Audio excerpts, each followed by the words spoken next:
ধান খেতি আৰু সেই ৰেচম শিল্পৰ লগতে তেনেকুৱাই জড়িত। ধান কি ধান তোমালোকে ইউজ কৰা? আমি আইজং, বৰা, জহা, ব্লেক ৰাইচ এইখিনি।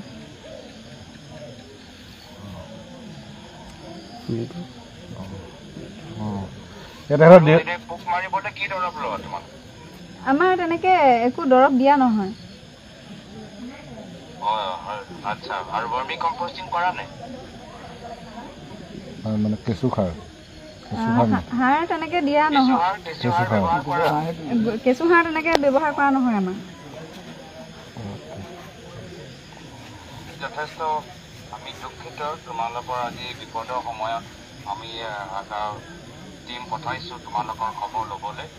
আমি এই সময় তোমাৰ লগত আৰু গোটেই আমাৰ গাঁও অঞ্চলৰ মানুহৰ লগত থিয় দিবলৈ বিচাৰোঁ।